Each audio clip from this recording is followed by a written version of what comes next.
Welcome to the next Mirus Australia webinar on ANAC and all the related reforms that are going on in the industry at the moment. We bring these webinars to you free every month, just about. We try to focus on the topics that we think are most relevant or the most important to you. Please get your thoughts and comments into the chat. We want to know what your questions are. We want to know what you're thinking. We also want to know what else you'd like to hear about in future webinars. What else is there that you that you're interested in finding out more about? Thank you so much for meeting with us today. We've got a tight hour packed schedule. We've got some providers, guests with us today that we'll introduce a little bit later. But this webinar is about the first 6 months of ANAC. And, you know, at the end of this month, we will be in an ANAC for 6 months. So what does that really mean? And we're going to spend a bit of time talking about what that means and a bit of time talking about where to go in the next 6 months. But before I go any further, I'd like to begin by acknowledging the traditional custodians of the land on which we gather today, to pay my respects to their elders past and present. Where we are today, that's the Gadigal people of the Eora Nation, but also would like to acknowledge the elders past and present across Australia, wherever you may be today. And of course, I extend that respect to all Aboriginal and Torres Strait Islander people who are on this call. So let's get started. Well, we're going to have a little bit of a chat about some poll results. All of you who responded to the invitation answered a poll. I'm going to give you some results on that. Our data guru, data scientist, Tyler, is going to give us a few minutes on what some of the numbers look like. We think that's really, really important. We're going to talk to our panel about what's happened in the last 6 months and going forward in the next 6 months. We did catch up with the department on Monday, so we just wanted to replay some of the messages that came out of that conversation on Monday. And we'll finish off with talking a bit more to the panel about what's happening in the next 6 months and maybe taking some of the questions from the chat and seeing if we can answer them for the benefit of everybody. So that's what we've got for this session. So the poll results, there were 3 questions. The first question was really, after 6 months, how comfortable do you feel overall about the implementation of ANAC in your organisation or in your role? And you can see that 40% of people felt comfortable, another 40% somewhat comfortable, and 12% very comfortable. In fact, the people who declined to answer or not comfortable only made up 77%, so 93% feel comfortable or better. How prepared is your organisation to manage with certainty the day-to-day movements of classifications and rosters, particularly when they become mandatory on the 1st of October this year? Again, you know, maybe less confident, 29% prepared, 52% somewhat prepared, but you're looking at about 14% plus 5, what's that, 19% not prepared. So still 81% prepared or somewhat prepared, and 19% not. So still pretty positive. And then how likely are you to update or change your systems to better manage ANAC in the next 12 months? We've seen a lot of activity around systems changes. And so, you know, not likely NA sort of 20%. So still 80% of people dealing with changing systems while all of the rest of the reforms are going on. Now, the interesting thing we wanted to draw about this is it probably ties into one of our key themes that we want to discuss a little bit more today, which is we think probably the majority of the industry is relatively underprepared for ANAC. And what we mean by that is once the ANAC set in and you got payments coming through and reclassification started to happening and QFR reporting data started going through, there's a general feeling that ANAC is quite well understood, but at the operational level and the level of transaction level activity that you will need to be able to do, or the data that you will need to be able to be in control of to really make sure that ANAC is being managed properly, once we get past, particularly past the 1st of October, where care minutes are mandatory, we don't think the industry has really got their head around what that's going to look like exactly. And so we want to talk a little bit more about that in this session today. And we'll give you some practical tips or some practical guide on what we think that looks like. And you can compare that to where you are today and make a judgment for yourself about how much further you think you've got to go. But those poll results were nearly 700 people, so quite a significant sample. I'll just hand over to you now, Tyler, to take us through some of the numbers. Yeah, thanks, Andrew. And like you said, that sentiment is generally positive, but the Medicare data that we're analyzing sort of tells a different story, where what we can see here is the average daily subsidy for the industry from October to present day, where it's gone up $2.50. But I guess what's surprising is that that's a quite small number based on where we started in October. From October, we had almost a complete alignment between the new ANAC legislation, our organizational strategies, and the claiming profile that we received from the 1st of October. And what I mean by those three things aligning is, one, the legislation allowed for the implementation of ANAC funding a full year ahead of the care minutes being mandated. The organizational strategies, which from ACFE was, largely that we wanted to maximize subsidy. And so that didn't really need to change in October. We could seek to increase claims in almost every scenario, and that aligned with the third component there, which is the claim profile. We had claims that were very out of date, assessments that were 2+ years old. And so it just meant that almost every resident that had an ANAC assessment required a reassessment to a higher class. And so when we see that, in 6 months, we've added, $2.50 to the industry ADS, it's, probably, well, and what we can see where the Department of Health expected us to be, that yellow line across the top, they wanted the industry funding closer to $225 per resident per day. And so 6 months later, we're still well shy of where that funding was anticipated. And I guess what's sort of further contradicting the sentiment that we got from that poll is that, yeah, we're not achieving that level of funding. Most providers are getting more funding.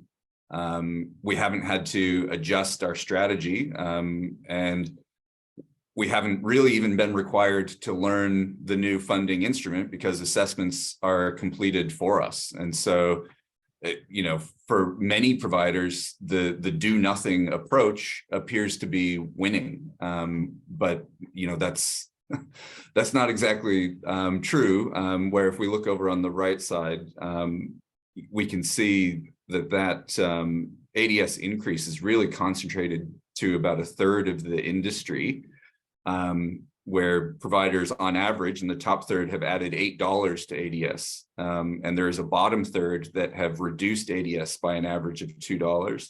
And that middle third that's had a nominal change. And so that bottom and middle third are 2/3 of the industry that are likely to have claims that do not reflect the care needs of their residents.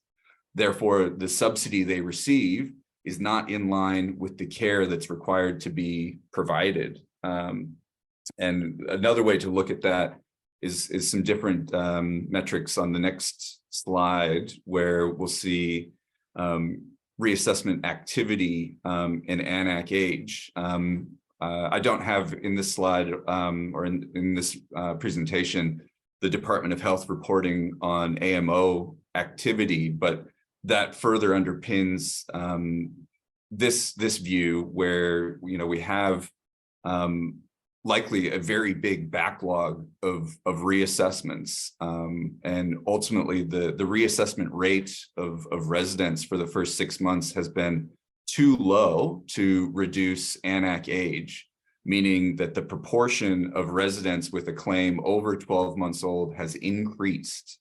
So what every provider has to do as their first step in transitioning to ANAC, to actually being proactive in their response to these legislative changes. And again, the legislative changes were a response to the Royal Commission that largely told the industry that providers need to do more, not do less. And so while having done nothing for the first 6 months may look like you are benefiting, I think what really needs to be understood is that for the next 6 months and really beyond October this year, we have to be very proactive with how we reassess and how we measure our performance as a business. And I'll talk a bit more about that in a second, but ultimately the idea is that we really need to be analytical with how we manage subsidy and how we define our demand templates. And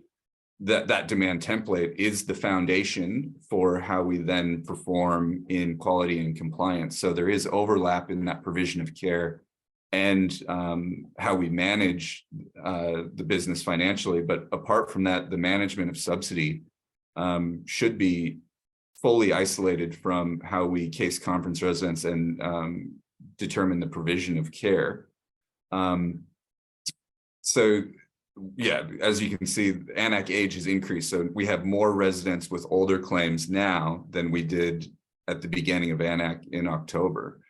And what we still have to do is update that claim profile to reflect the actual care needs of residents. And that is what will ensure that the subsidy that we attract is adequate for the level of care required.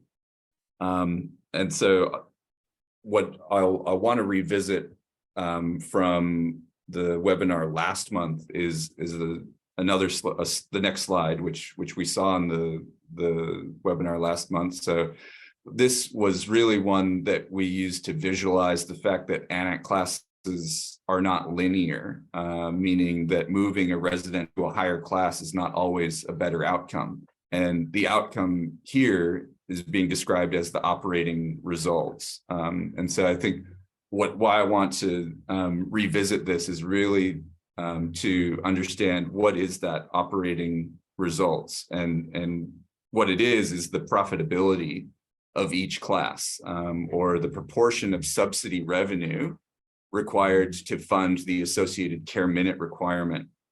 And so it's really important to distinguish between gross profit and profitability, where class 1 and 13 have the highest subsidy, as we all know, and the highest gross profit, but they also have the highest cost to deliver the care.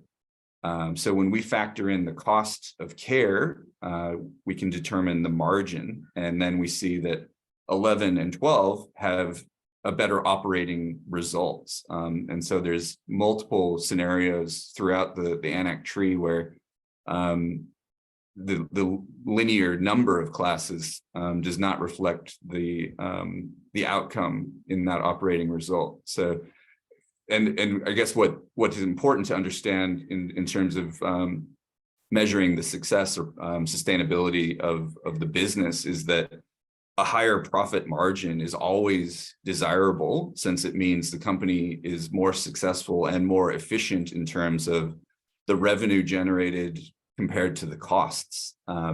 So in aged care, we can't control who departs, and most facilities want to be able to admit residents based on need and not their subsidy classification.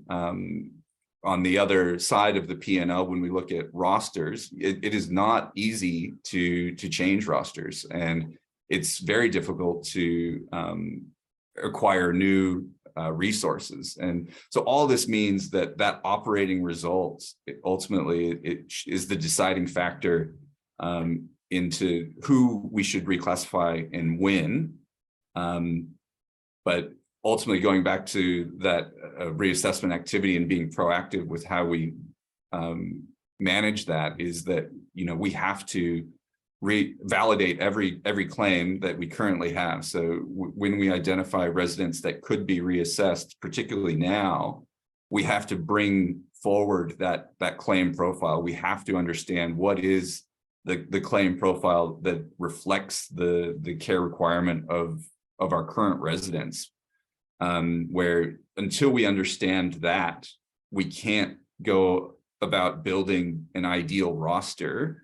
But after we have a current claim profile, the next step is to then define what is the best way to resource the provision of care for these residents based on the ANAC case mix required minutes, because that then gives us a case mix target, where that demand template can remain largely static, and we can go about this process of identifying which residents are best suited to be reclassified in order to achieve that target that's been defined for any given facility. And and for large organizations, it is something that has to be done at facility level, to understand, all of the nuances that occur facility by facility, and to really pin down that profitability or the success for the business. So that was my sort of brief insight into the data for the first 6 months. I think, Andrew, we can get some insights from the people that we've invited to the panel.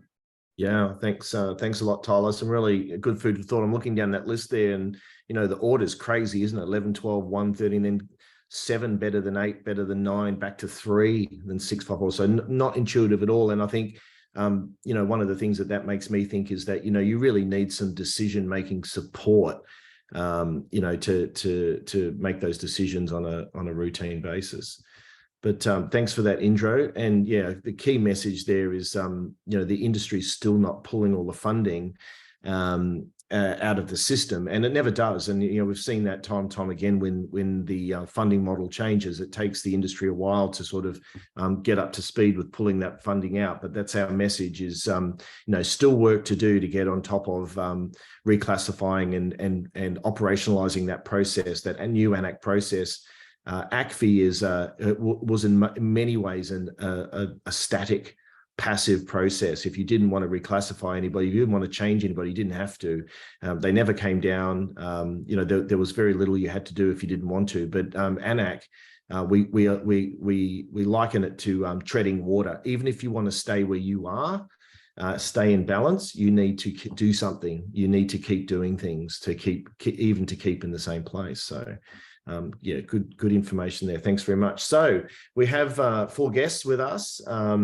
As we like to do, we don't like to just have you hear from us. We like to hear from the real world. And today we've got Abby from Infinite Care, and Kieran from Allambie, Kate from Anglican Southern Queensland, and Justin from Anglicare. Justin from Alino Living up on the Central Coast of New South Wales. So thanks all for coming along and being part of this.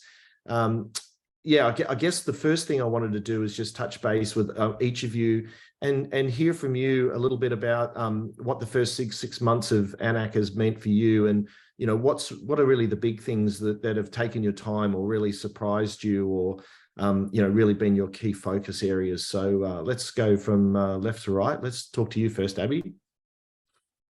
Thanks, Andrew, and hello, everyone. So I guess the first point is that it has gone really fast, in my opinion, this 6 months, and yeah, been a really quick and good journey so far.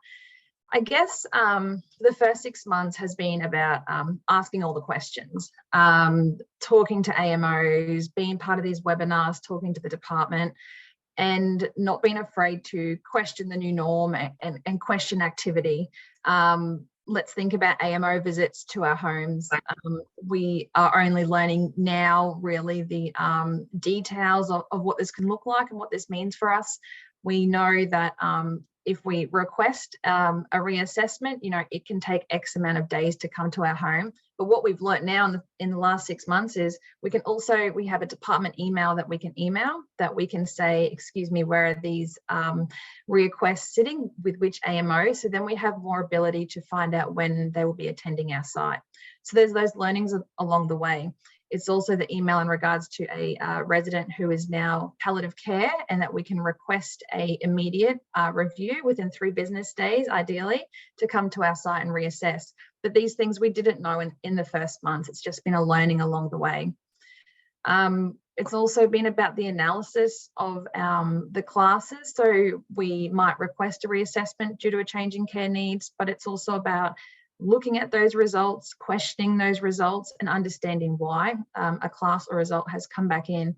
And from each time we do this, we have learnt about our different class profiles.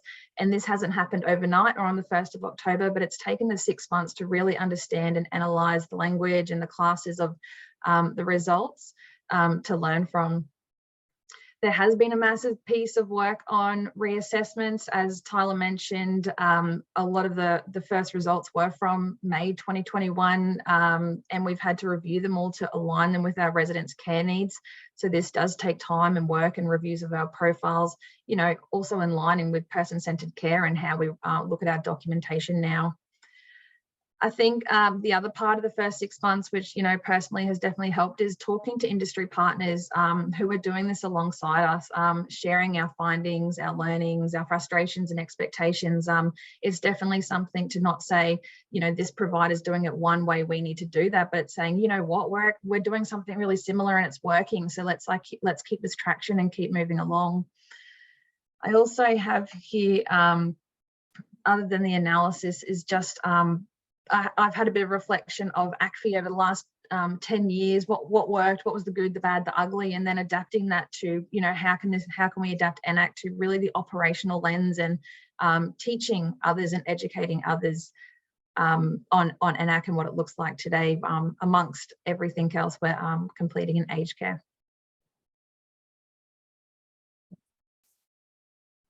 Thanks, Abby.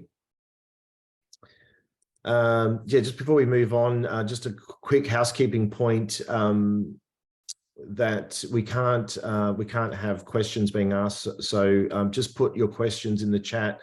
We've got Rob, one of our founders, and Petra, one of our consulting managers, monitoring that, and they're going to help us address some of those questions towards the end, and they'll answer some questions in the chat for you as well.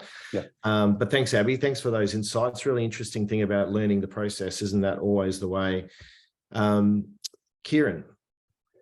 Thanks, Andrew. I'd like to approach this just slightly different. The phrase, the first 6 months of ANAC, I suppose needs to be broken down for me in 2 ways, the first 6 months. So I'll cover that briefly first. Well, it's been immensely challenging in so many different ways, those first 6 months. And because ANAC encaptures a range of aspects and pieces of machinery, I'd like to touch on those very, very quickly now. So immensely challenging first 6 months for us all since the 1st of October. We've had the implementation of the recommendations of the Royal Commission, which I think has been on steroids. We've had an increase in the regulatory threats and the regulatory bureaucracy, which of course means costs. We've had 24/7 nursing targets, which is clearly linked to ANAC on the 1st of July. And I think it's been a welcome announcement this week by the government that they're not going to achieve that, and therefore we can't achieve it. So RN targets of 24/7 by the 1st of July will not be achieved. And that's going to give a little bit of respite in the context of where Australia stands right now. The 200 minutes to be implemented by the 1st of October 23, I don't believe they will be achieved. How can they be if we can't achieve the RN targets? It's linked. So I expect an announcement by the government in due course that that's been a fail as well, not on our side, but on theirs. Star ratings have been an absolute disaster as far as I'm concerned, and they should be discontinued immediately. We've had 2 QFRs, which have been a very, very new process. Once again, the statistics that we're having to come up and the over levels of bureaucracy has been a cost in itself. And of course, the information we're sharing there has a direct link with ANAC, and both are aligned. We've had C19, the COVID-19 outbreak, grants backlogged to July 2022, which is a systemic government contribution to industry financial duress. We've had 50 RACFs that have closed and are out of business for good in the last number of months. And we've got 70% of RACFs in financial distress. Larger RACF operators are acquiring small RSCFs, and larger not-for-profit operators are merging operations across states.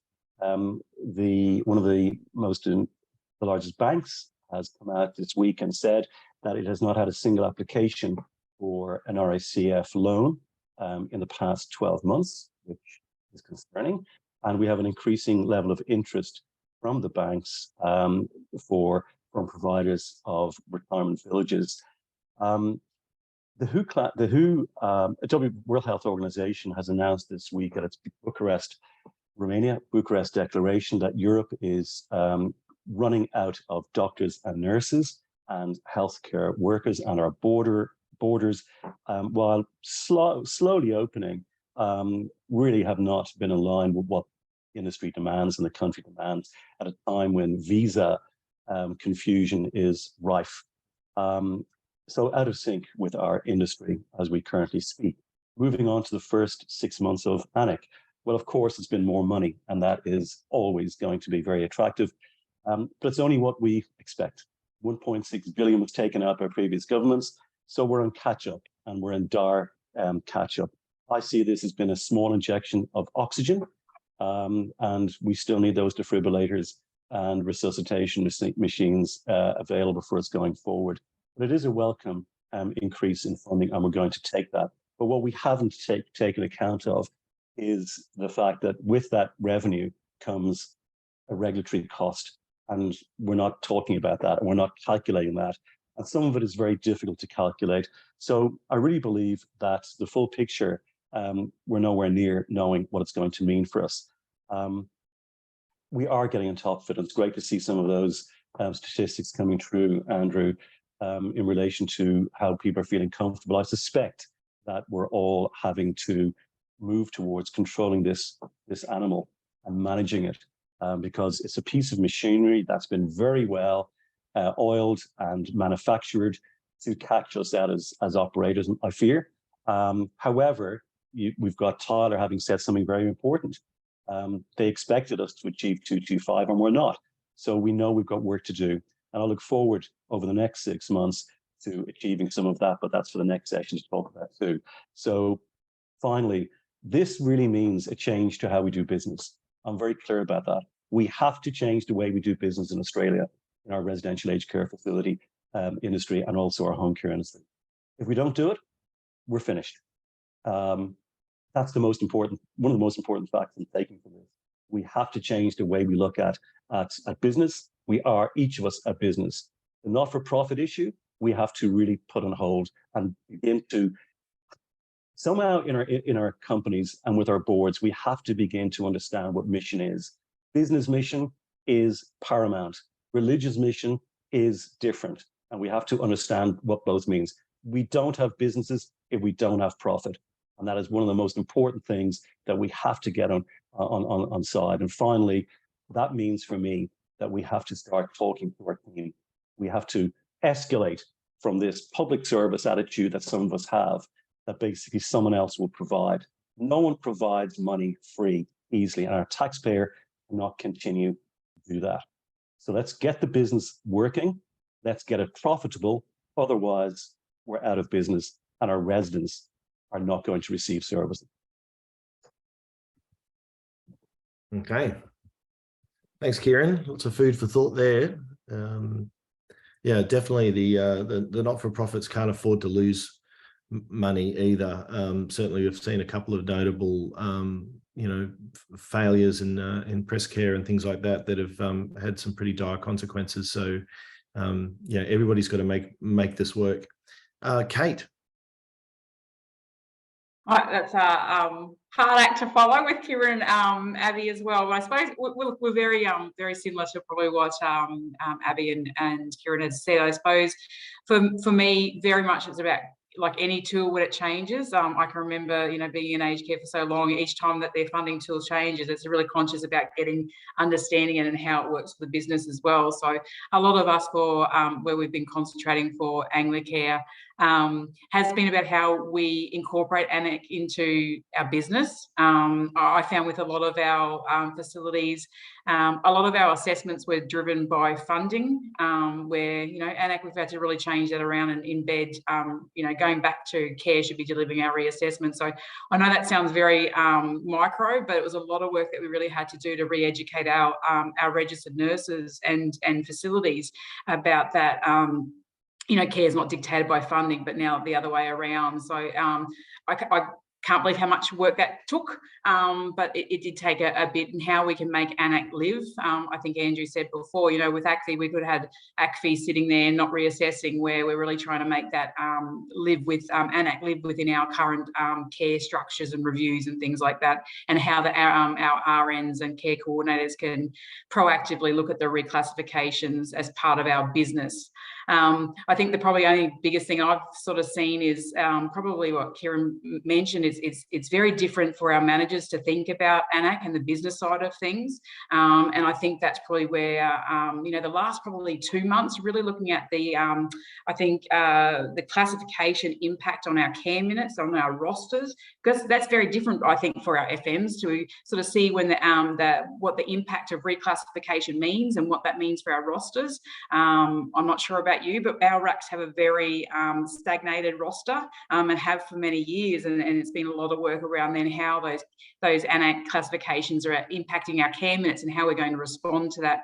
So that's where I've sort of now focused in the last 2 months, has really been about the FMs working about what their case mix is, what their in their RACs, what we're sort of aiming for, our targets of our care minute, and then looking at how that impacts for our roster and how to actually do, I think Tyler said before about what is some of our base rosters look like depending on our classifications coming into the sites and also the occupancy. So we're doing some modelling around that, and that's been more of my concentration for the last 2 months. We're running with our ANAC assessments. That seems to be going well now, but now it's that business side. And as Kieran said before, you've got to be smart.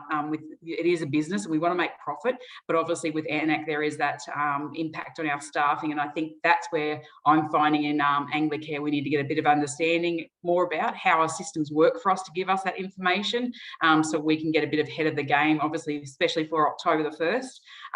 And I've been really looking at how we can have an agile roster rather than what we probably currently have in aged care as well. So they're the main things. I think the last 6 months, I can't believe, as Abby said, I can't believe it's been 6 months. It's just been really, obviously with what Kieran said, so much going on, but obviously it's been a big focus because we need revenue coming in, and it is looking wonderful having extra revenue, but that's going to come at a cost soon to make sure that we get those care minutes up. So that's what I'm probably gearing up our FMs more about, that business ownership of our RACs now, where it's a little bit of a shift in change, I think, with where we've been in that management as well. So yeah, so that's the main things that I think we've been focusing on in my role.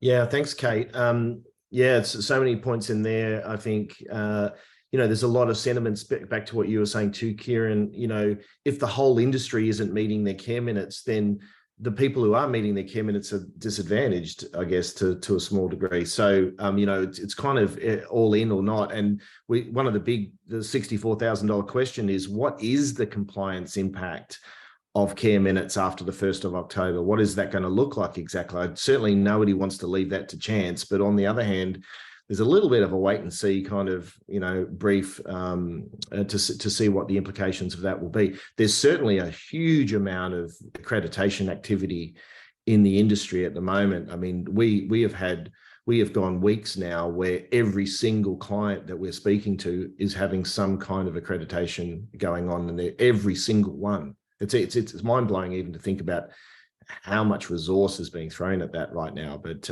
it's definitely a lot. Justin, lucky last in this section.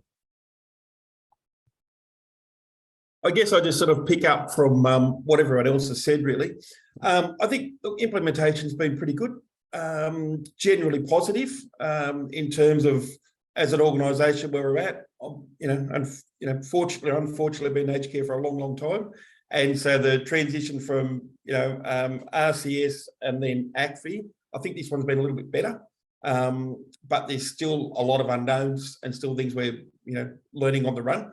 Like everyone said, it's great to see the uplift in income. That's fantastic. But you can also fall in that false sense of security and just leave that sitting there and go, oh, that's really good. Let's focus on something else with all the competing priorities that Kieran was talking about. And that's probably our biggest challenge, is to make sure we don't just let it sit there and tick over. There's a lot more things that we need to be doing. Look, I think we're getting reasonable responses in time limits from the assessors when they're coming in, so that's good. But like everyone, the challenge around staffing and having consistent staffing is still impacting what we can get from AN ACC. So that's something that I think we're all struggling with, and we're all trying to find the best way around that. So sort of looking at that, looking at ways to how do we implement some of these changes and make them part of the normal, but they can fit in with everything else that we do. So we're looking at that. But yeah, really try not to get sidetracked, and just sort of tucking the money away is probably the biggest focus. But yeah, everything else is probably concurring with what everybody else said. Yeah, thanks, Justin. Just making a note there.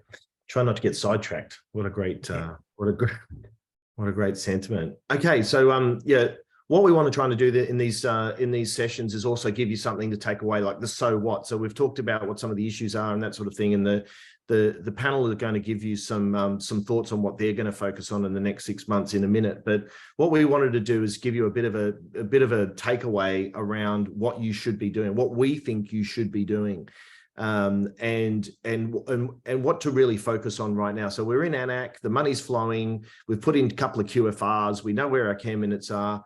What most of you probably have right now is a reasonably good view, at least at the reporting level, where you kind of know where your care minutes or your per bed per days are. You kind of know where your funding or your ADS is, and you might be getting that as much as daily. And so you're feeling quite comfortable where that stuff is.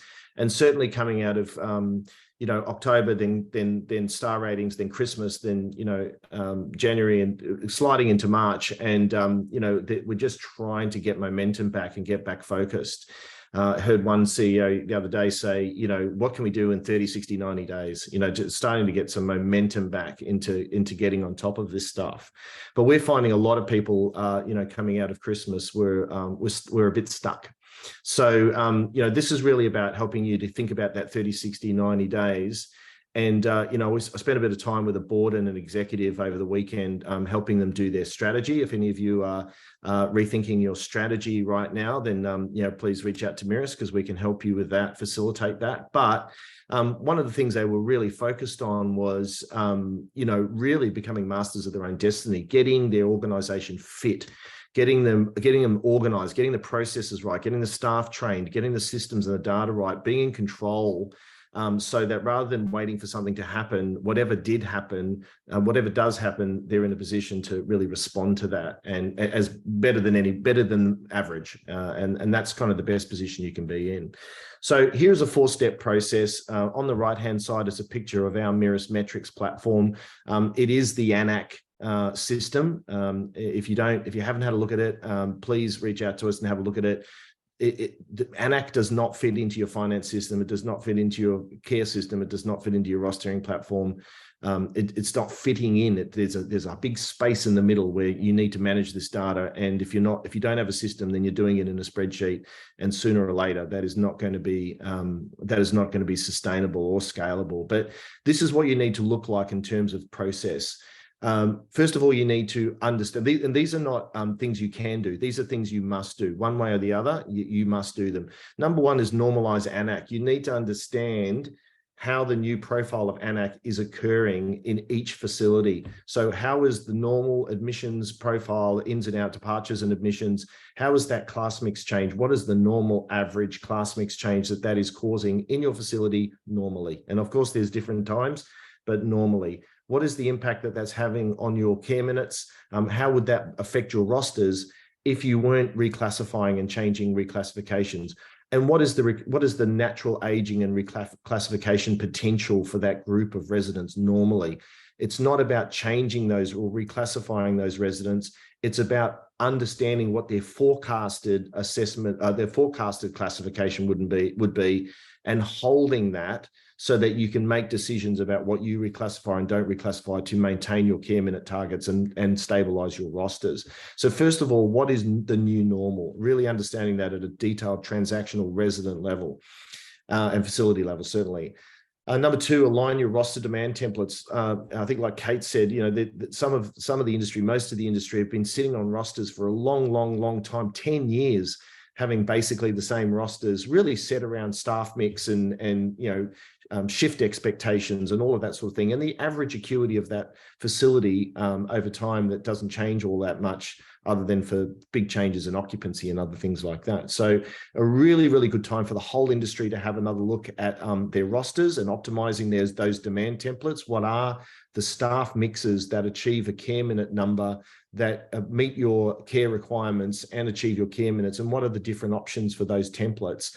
And really, the importance of that is where your profitability is going to be lost. Your funding is going to give you generate a theoretical funding amount and care minute.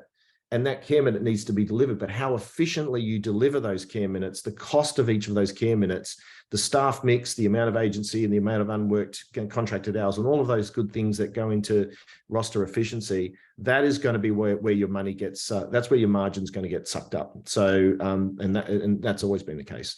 So, but this time you've got less control over that because care minutes are going to become mandatory. So really having a good look at your rosters and see what is that target that Tyler was talking about? What is that target that you want your class mix and your care minutes to be trying to maintain and stabilize? Number three, then, in a system, something like metrics, please, not spreadsheets. The amount of Medicare data that we're seeing trapped in spreadsheets at the moment being circulated around, it's not sustainable, it's not scalable, it's not a good way for the industry to be trending large amounts of privacy issue data sitting in spreadsheets, being emailed around. But controlling and understanding that data, it's not about the reporting level. It's not ADS. It's not per bed per day. It's understanding that transaction level data. So what is happening at the resident level, and what can you do about changing resident level reassessments and resident level transactions to change your overall numbers? That's what you need to be in control of. How can you change make a resident level decision around a reassessment that will keep your admissions and your rosters in balance? And then the last one, strategically request your classifications. When you understand your data, you understand your targets, you understand your normal environment, you understand the efficiency of your rosters, then you can make strategic decisions about whether you reclassify or don't reclassify to keep that all in balance. Because if you can't, you're going to need to adjust your rosters. And obviously that can happen. And a lot of people, are getting to that stage where they know that that's going to have to happen. But if you can avoid that by being strategic about your reclassifications, then that is avoiding that problem. So just a little bit of information around a process that you can follow. And we don't want to dwell on that too much, but obviously if anybody wants to know more about that, we're helping a lot of people at the moment implement that process. We do catch up with the department regularly, and I know not everyone does. Some of the things that came up in our discussion on Monday, I just wanted to quickly touch on. There's not a lot of information here, but you are hearing this in advance of any decisions that are getting made, so maybe of interest to more widely. They are planning on providing some more information about managing use of spreadsheets and protecting Medicare data. So that is something that they're concerned about.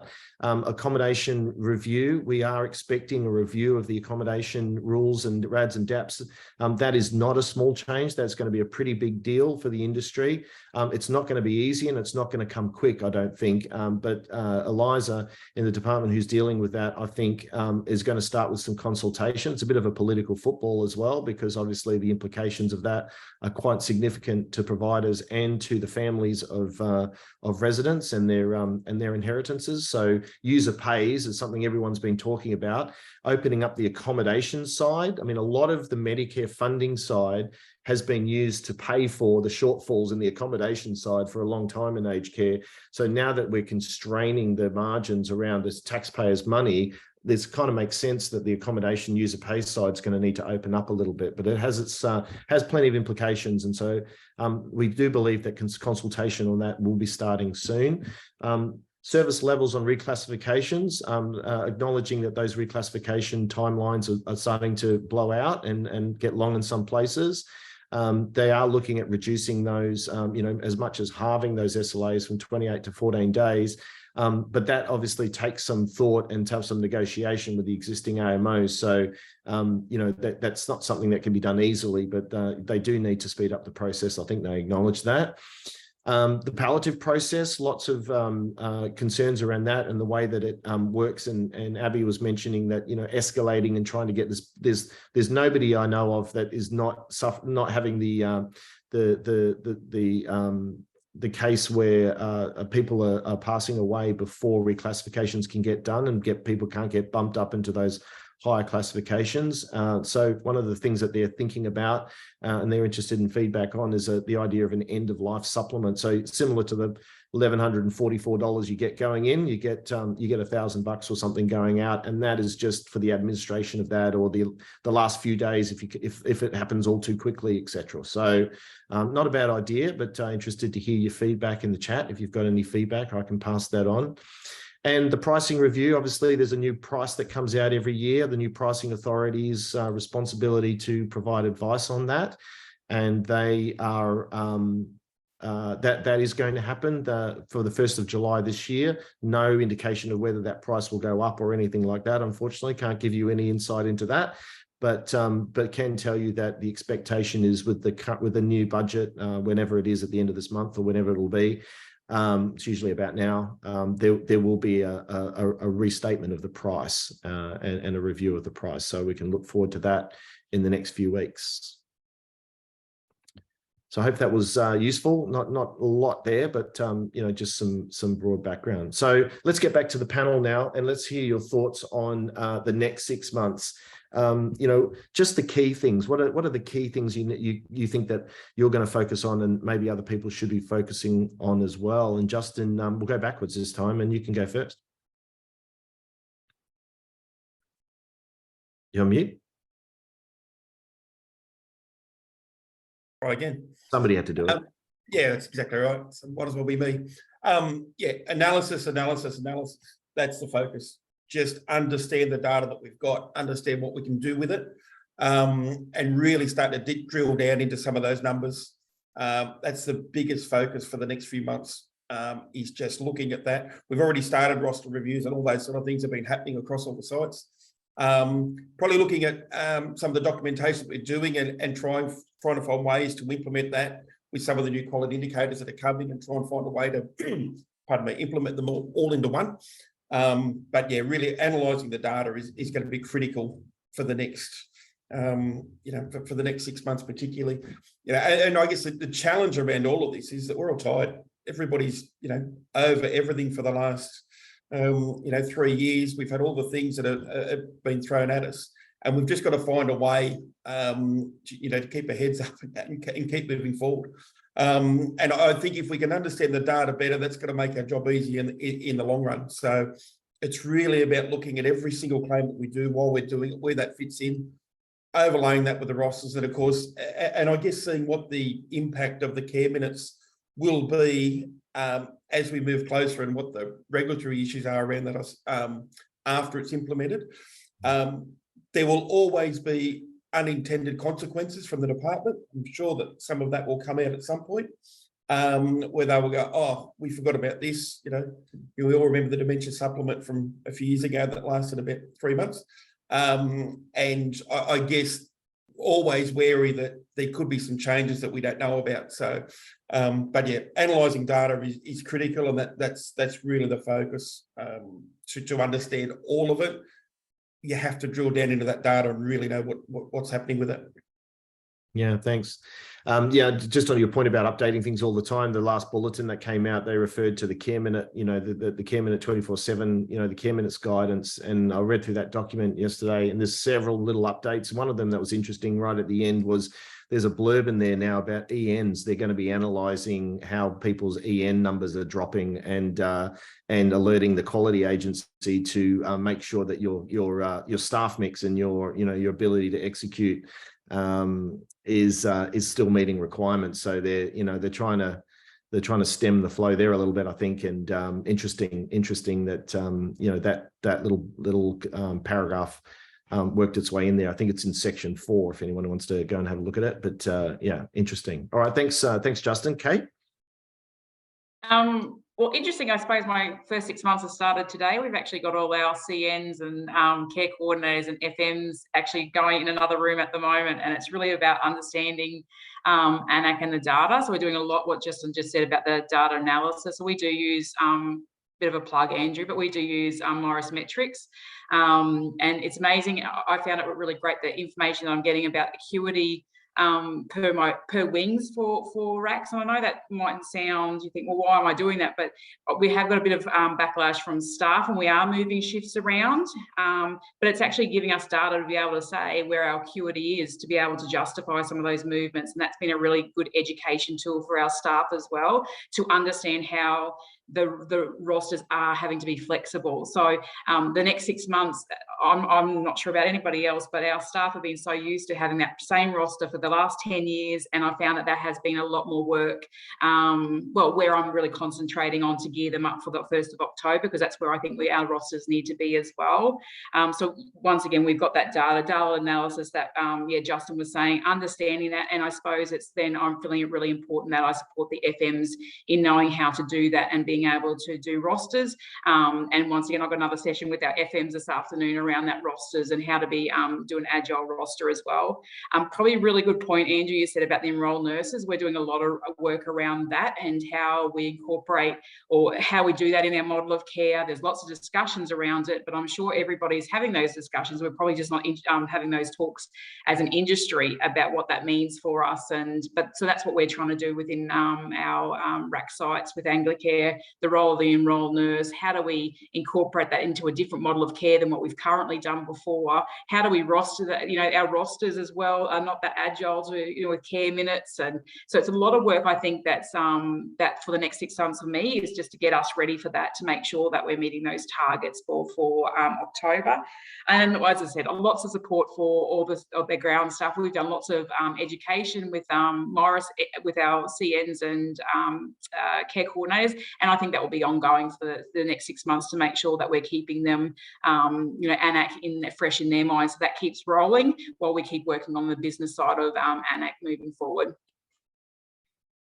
Yeah, thanks, Kate. And for all of you listening online, stay tuned because we've got a little free training offer coming up in a second as well. Kieran. Yeah, a few extra messages would be, I think we need to get on top, stay on top of knowledge and the classifications. We're still learning and we need to keep mastering the learning process. No free rides to government. They are the largest of our customers. They are the largest customer, and we need to stop giving them free rides. They need to pay us. The delay, we need to find a way of pushing through to ensure that that level of payment comes through more promptly. And that brings me to the next point, which is let's get those applications in promptly. Some of the chats, that comments coming through, obviously suggest some frustration, which we all understand about these delays. They're not meeting their targets. They're not compliant.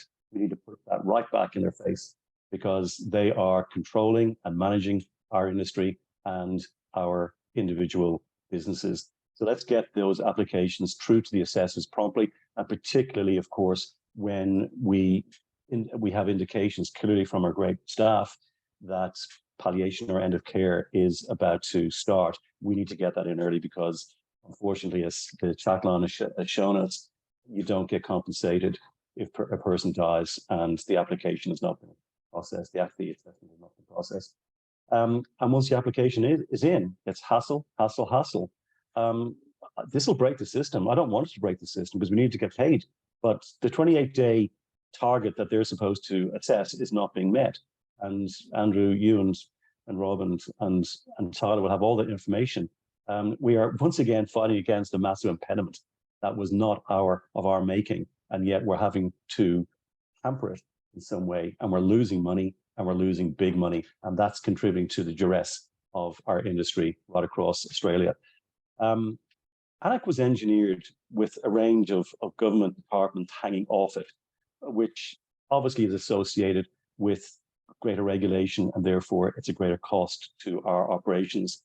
I think we're going to find that in the next 6 months that the bottom line that we anticipated that we would benefit from initially is not going to be realized, because those costs of regulation, of learning, are all going to kick in and are kicking in.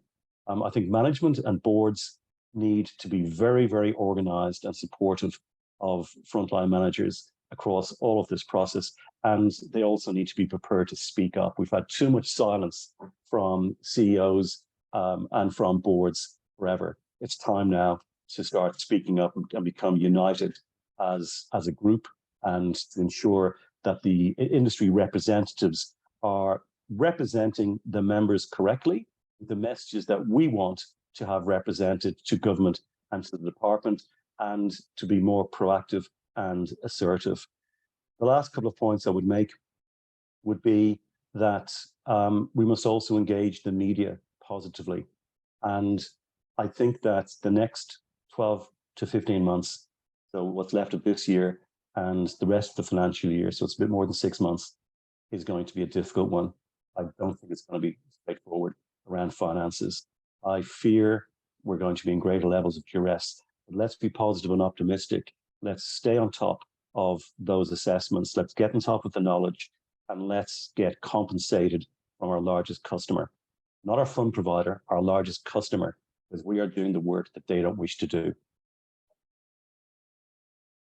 Thanks, Kieran. Thanks, Abby. Thank you. So Kieran, Kate and Justin have so well talked about the bigger picture of ANAC, ANAC not just as an item itself, but your care minutes, the discussion into model of care, rostering changes, the culture and impact of this at our homes. But I also think the bigger picture, we have a competing world at our facilities. It is busy, and we need our key leaders at our homes to really understand not just ANAC, but the care minutes and the star rating system, because of the interlink. And it's a massive piece of work. It's a massive piece of work in any organization, but I think that it's such a continued conversation that has to keep going. It's never going to be this one-off piece of work that we need to work on, and it's a massive piece. I'm sure you're all feeling it across the homes, but without the understanding at the operational level, it's not something that we can just talk about from a high-level business structure, but it's something that has to be implemented at the coalface. And they need that support and recognition of what it all looks like. So I just think the next 6 months personally is a really big journey on education and about support for our homes, not just on reassessments, but also about our care documentation. We have changes with this in regards to our clinical compliance and our NQIP. So it's just all these different things, and I think it's focusing on little pieces at a time as much as we can, and not overloading our ops staff. And also, as we've all mentioned, that analysis and the push of reassessment data, it's not something we can drop the ball on, because our care needs are changing so rapidly, and we're not getting results for those, especially those PAL care residents. When we're capturing the decline, we might capture it today, but we know that ideally they're not going to get reassessed for another 2 weeks, and we're going to miss the opportunity. So not dropping the ball, education, supporting, and just continue the conversation like within our industry partners and with ourselves, and at forums like this. So thank you, Andrew. Yeah, that's great. Thanks, Abby. Just in the interest of time, Rob and Petra, we won't have time to go through many of the questions in the chat. We do take all of the questions from the chat though, and we feed them into our metrics, our Mirus marketing. So we answer those questions, everyone who's registered here will get a link to this video, and we will try to get some of the information from the chat out through that as well. Here is an offer. If anyone who just hasn't done the basic training for some of their staff, this is just ANAC Essentials is just the introductory course, but and there's lots of other courses as part of our academy that are more significant, but we've just decided to offer this free to the industry, just to get more awareness, like you were saying, Abby, to staff and that sort of thing. So take advantage of that over the next few months. Anybody who is struggling with any of the things that we talked about now, we can help you with an optimization process that looks at all of your classifications. Get your money now while your care minutes aren't mandatory. This is the transition year as the government designed it, but also look at those rosters and get that working as well. The next webinar is going to be looking at quality transformation. So the combination of the new quality indicators and the new standards and all of where is that going, and when will it end, and star ratings and how that fits in, and what we've learned from star ratings. We have all of the star rating data, and we're doing the statistical analysis on all of the industry's star rating data. So anybody who's interested in a star rating report, also reach out to us. And we can facilitate a star rating report for you. I mean, the information is available to each of you for your own residents, but we've got all of the information that we can use to help you understand those star ratings a little bit better. So that's unfortunately all our time. Really appreciate all the effort that people put into that chat. We will review it. Petra and Rob have been answering questions. A really huge thank you to Kieran, Justin, Abby, and Kate for making time. It really is about making these sessions as informative as possible and keeping the industry moving along. I think you'll all agree. But thank you so much for your time and your insights. I hope everybody really enjoyed it, and have a great rest of the day.